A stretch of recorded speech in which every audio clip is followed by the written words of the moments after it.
special meeting for the purpose of listening to our MASC Glenn Kuchar representative. So you have the floor. Thank you. Thank you for the opportunity to talk to you about superintendent searching. MASC provides services to our members, helping them find superintendents. It's a very important responsibility for the school committee, probably among the most important, if not the most important, task that you're likely to have.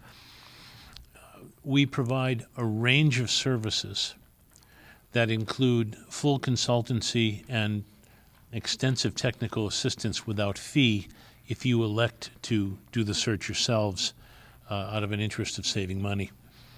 However, we do provide a full range of services. I'd like to describe to you what those services are. You will see them described in a search proposal, which I brought just so that you can see what it is, and you're welcome to give it most serious consideration at your discretion.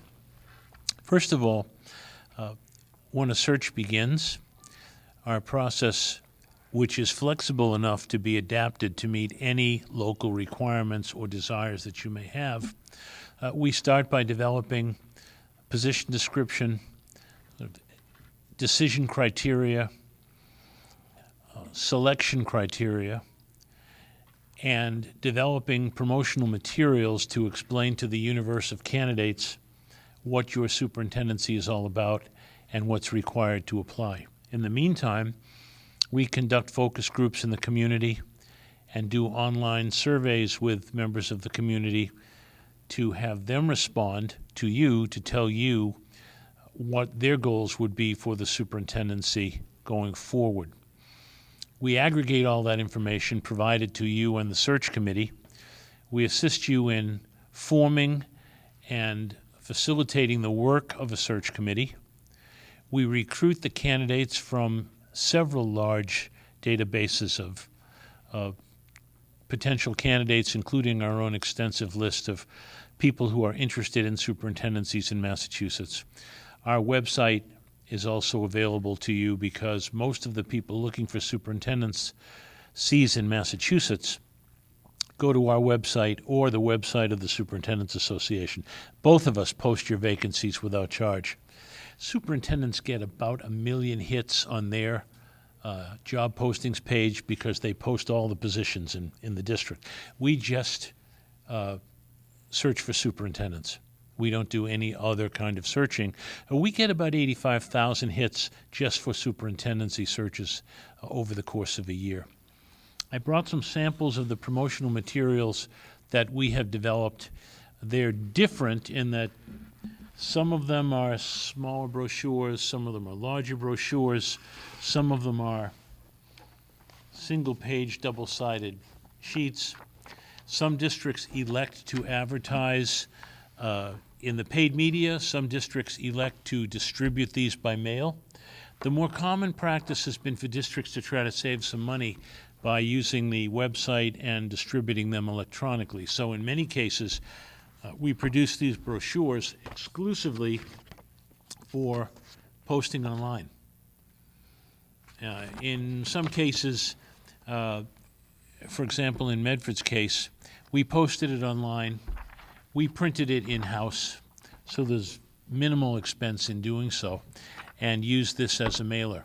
So for the price of postage, they were able to get this out in another format. But most people today are looking at websites and electronic postings to find their superintendencies. We worked very closely with some of our friends in the universities who train superintendents to get the names of people recommended. We participate in the aspiring and new member superintendent, an aspiring superintendent program, and that takes two forms, actually. There's a working group of assistant superintendents and central office employees who work with MASS to aspire to the superintendency. Then there's another program where we actually work with the people who want to help with interviews and help with that interview process, and we deal with them all. Once the position is advertised, we collect the applications, we review them, assess them, share them with the search committee, and facilitate a process whereby the search committee determines whom to interview. Now, some school committees will ask us to determine whom you should interview. Most of our search committees want to make those decisions for themselves with advice from us, so we provide whichever the search committee is seeking to obtain. We do some background checking and reference checking, facilitate the interviews, the development of the interview questions. We have a lot of resources available to you for question development, for screening, for reference checking and referencing. And we guide the school committee in the second phase of the process once the search committee has concluded its work. Most school committees use search committees because the only way to have a confidential initial process is through a search committee that includes members of the school committee but not a majority. Otherwise, you wouldn't get candidates applying because they don't want to expose themselves to everything in social media unless they know that they're going to be going forward to a final public process. I'll be happy to answer any questions that you have about superintendents searching for a consultancy. I'd also call your attention to the list of services that we provide that's located in this proposal for those districts that want to do their own superintendent search and would prefer to have technical assistance rather than a paid consultancy. And they're found on page 15. And they include working with your search committee, assisting them in getting oriented. Certainly, we can assist you in developing your promotional materials, and we can distribute those for you. The difference between, a principal difference between a search consultancy and a technical assistance is that in a search consultancy, we are on site for every phase of the process. Not because everybody needs to be supervised, but because search committees seem to want, and rightfully so, want somebody at hand in case something happens in an interview. School committees want somebody on site to work with the candidates, and someone available at the end of the phone all the time to assist them with other technical questions that may come up. I just will point out to you that your interim superintendent in the past has also been a very valuable resource to the school committees in helping them with their search. So in the case, for example, of Freetown Lakeville, where she was the interim superintendent, she actually served as a member of the search committee ex officio and provided a great deal of assistance to the school committee. And so for a school committee that wishes to do its own search with its internal resources, you would have the capacity to do that as well. The principal criteria that superintendent candidates look at when they're hiring a superintendent is, and I may have said this to you before, but no one is more than 2 or 3 degrees of separation away from Dudley-Charlton. As the superintendent in another state will call her or his state superintendent's association and say, call the guy in Massachusetts and find out the following. Why is the vacancy occurring? And it's a perfectly legitimate reason for the vacancy. The superintendent is going on to something else for totally personal reasons, left under very honorable conditions and in very good terms with the school committee, and continues to speak very well of his experiences here. So they're going to want to know what's the money situation like.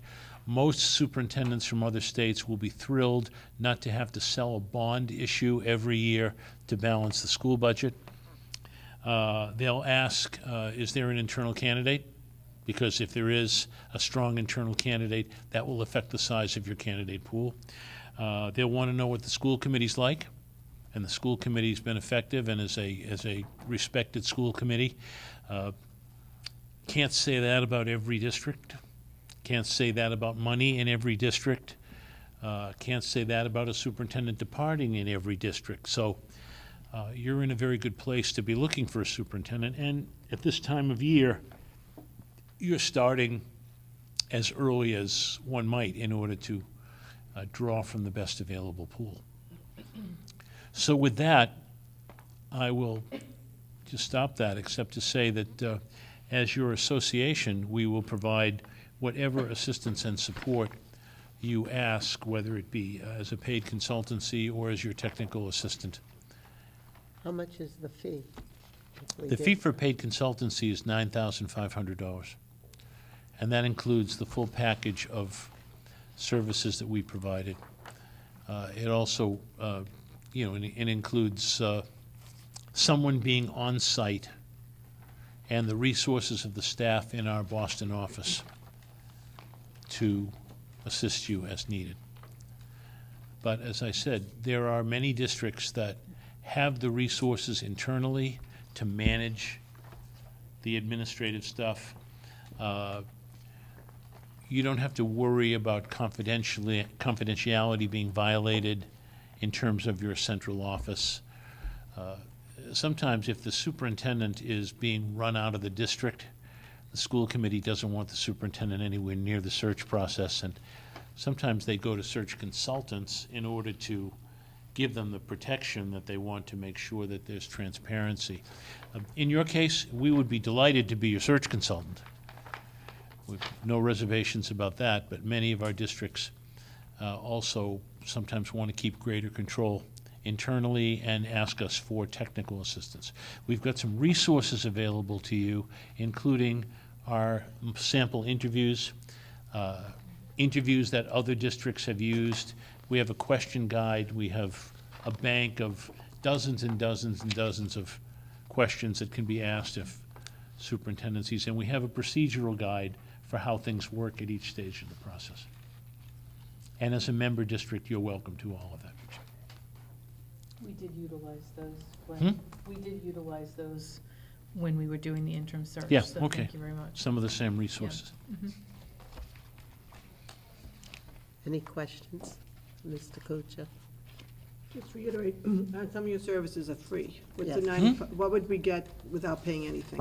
Without paying? Without paying anything? Like Well- the 9,500 lists what we get, but what if you said, we just want your free services, what would that involve? If you decided to do the search yourselves, Right, we would assist you in orienting your search committee.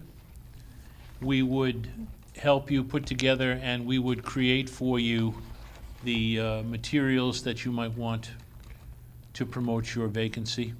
We would distribute information about your vacancy to our recruiting list. If you wanted it printed and mailed, you'd have to pay to have it printed, and you'd have to pay postage. There's no way around that. We could develop your advertisement for you. We could place your advertisement for you, but you'd have to pay the cost of advertising one way or the other. I have to tell you, very few superintendent candidates are looking at newspapers now to No, find right. superintendencies. At one time, something in the Boston Globe, the Worcester Telegram, even the New York Times might have been sort of standard. Even Education Week is down to one or two superintendent ads with every issue that comes out every couple of weeks now. People are doing a lot of this very much electronically. We would assist you in, clearly we would direct candidates to you. The applications would come to the school district, and you'd handle the applications. We could provide you with some guidance in terms of what we knew about the applicants to help the search committee do what it did. And we would be on the other end of the telephone if you needed assistance going through your process.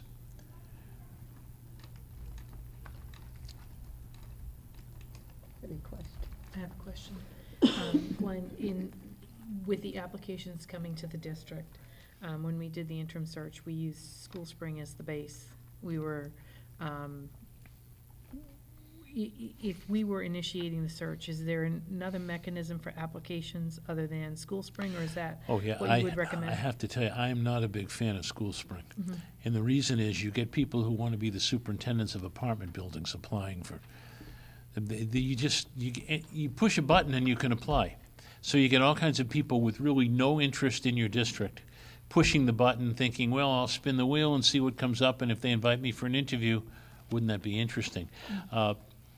The alternative is to have an online application or a formal application that's submitted to you, so that the candidates would put a little more effort into applying than simply pushing a button.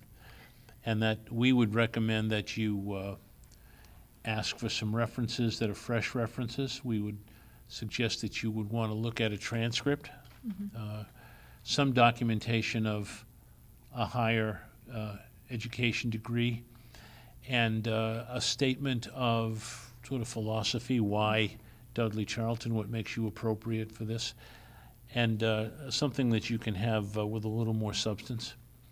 How would the person know about that if they didn't go on School Spring? Like, how would you draw attention to, how would you? Well, put the- someone, they would know about it by either having been approached, having been sent something, or by going to the website of the Superintendent's Association or the School Committee Association and seeing the position posted. Now, you could in fact put something on School Spring and direct them to our website.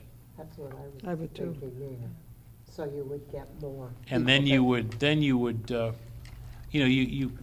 but frankly, we've had a number of districts that have done that, and you don't get a measurable improvement in the number of serious candidates.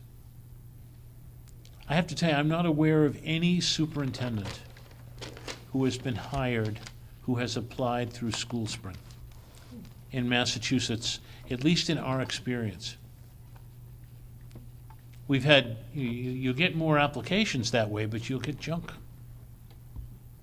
But I still think it's hard, so these people that are looking for jobs, every day they check the superintendent's listing? Is that how they find out? They How go would to know our Dudley website and Charlton the was out there? superintendent's website, where the job postings are.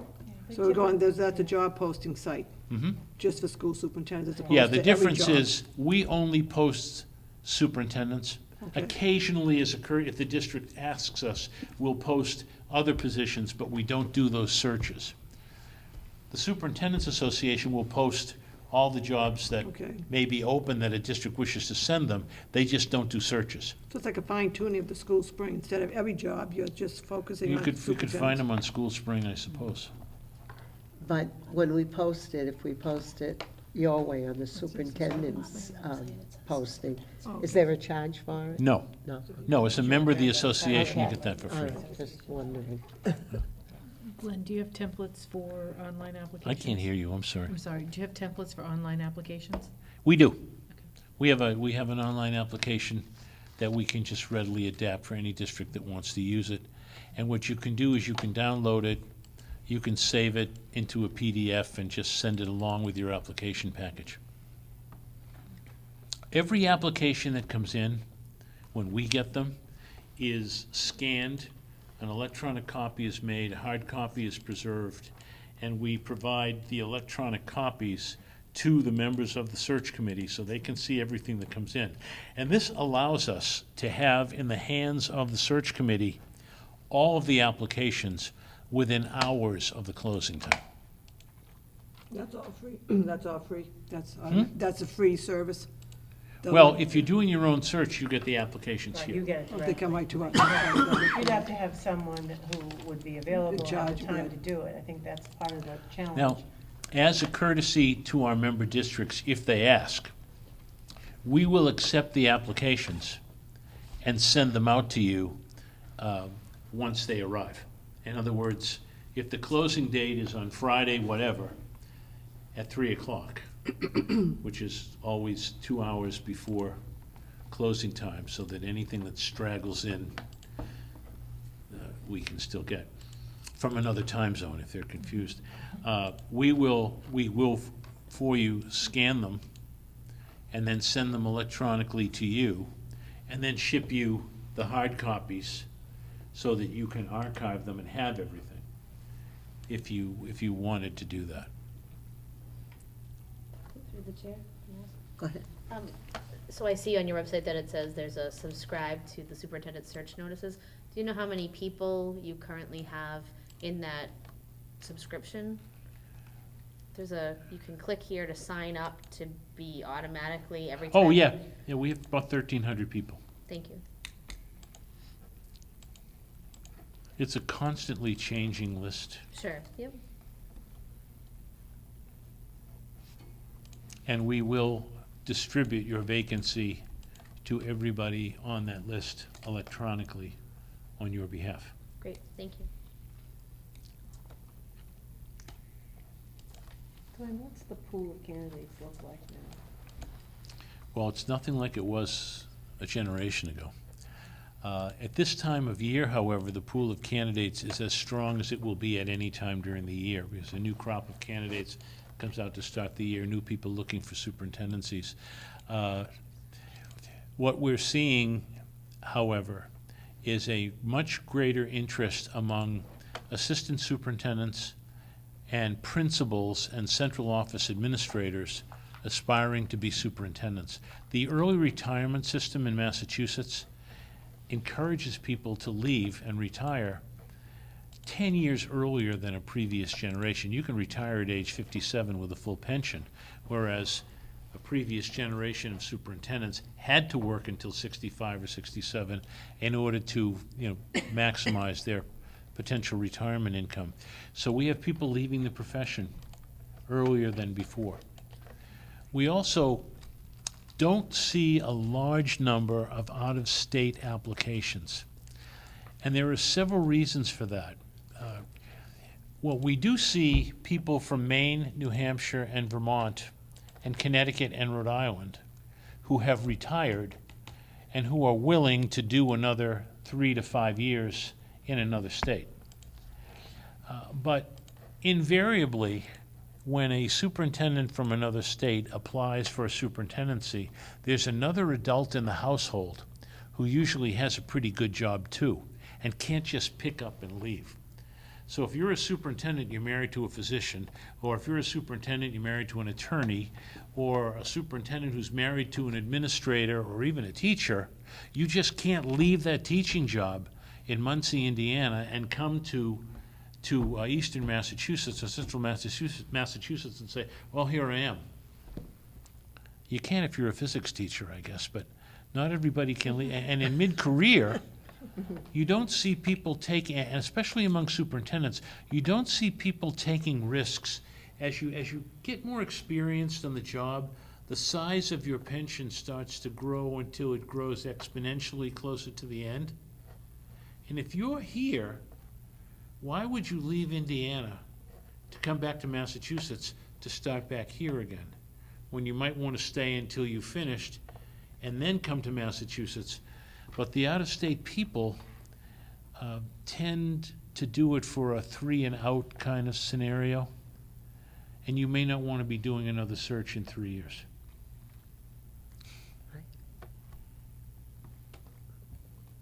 Where we get most of the calls for help on a technical assistance relate to the almost daily things that come up. Open meeting law questions. Can someone help us refine some questions that we'd like to ask? Stuff that may seem insignificant to veterans who do this a lot, but are very important to the people on the search committees. Questions about what do you know about the candidates? How do we decide who to have on a search committee? What happens if there's a problem like a confidentiality breach? Or, as I think I might have told you before, what do you do if a superintendent is stalked by a disgruntled parent from another district? Or, if you're a superintendent, chances are you've counseled somebody out of the profession, and chances are they didn't appreciate the counseling. Or you might have suspended a child from school, and the parents and that child resent very much the fact that you didn't look the other way after that assault and battery or that episode of intoxication in class or whatever it might have been. So they Google you every day to find out, not every day, but every week to find out where you are, and so that they can notify Dudley-Charlton that Satan is a candidate for you, and they don't. Actually, I That's all right. There was a question that I once, college survey where someone said, do you believe in the afterlife, and do you believe in whatever? I don't believe in God, but I believe in Satan because my uncle was his brother or something. But we get a lot of people who are watching other candidates in order to try to promote or discourage you from hiring. Question, through the chair. Could you talk about how you would utilize focus groups in preparing for superintendent search? Yeah, we actually did some of them here for your interim process. A good way to do focus groups is to schedule them during the day on 1 or 2 or 3 days when you can talk to parents in sequence, possibly, where you can talk to parents dropping the kids off and then come in for a focus group. During the day, you can talk to administrators, or you can talk to central office people. Later during the day, you might talk to some of the civic officials that you deal with. Also during the day, we've sometimes found it successful to set up shop in a room off the library and invite members of the faculty to drop in and out during the day. We will sometimes meet after school or at the schools of various faculty, the high school, the middle school, the elementary schools, to let the teachers have an opportunity to talk to you then. We would not restrict attendance.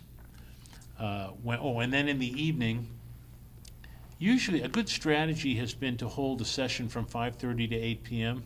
so people on the way home or people after dinner can come in on either end and talk to you. When we do focus groups, we take notes, we categorize the responses, and provide you with a focus group summary report. And I may have done that for your interim process. I honestly don't remember, but we will do that. The other strategy that's very helpful is an online survey, because we're finding that another phenomenon. Today, in almost every household, all the adults in the household are very busy during the day. And they don't necessarily want to come out at night for meetings. So they use the focus group, the online survey to respond. And just to give you an example, I did last week a full day in a school district doing focus groups, and I talked to a total of 25 live persons. But we have 250 responses electronically. The interesting thing is the aggregation of the electronic answers gives you almost identical input to what you get when you talk to the parents and teachers, frankly, because they all recognize whatever the issues may be. And every community is different, and there are certain distinctive things about districts that are important for your candidates to know about ahead of time and for the search committee to know as they develop the questions. And you get a good feel for the district by doing focus groups. The only restriction is that when we meet with the teachers, we don't want administrators in the room. Sometimes you have to tell them to leave, because asking them to leave doesn't get them out of the room. But teachers will not be frank and honest if the boss is sitting there listening. However, for community focus groups, parent focus groups, they appreciate it when the school committee shows up to listen to them. So sometimes when we've done the community focus groups, a member of the school committee will preside and we'll just take notes, but we're there. Any other questions? Okay. This evening, we're going to be discussing whether or not we want to use MASC.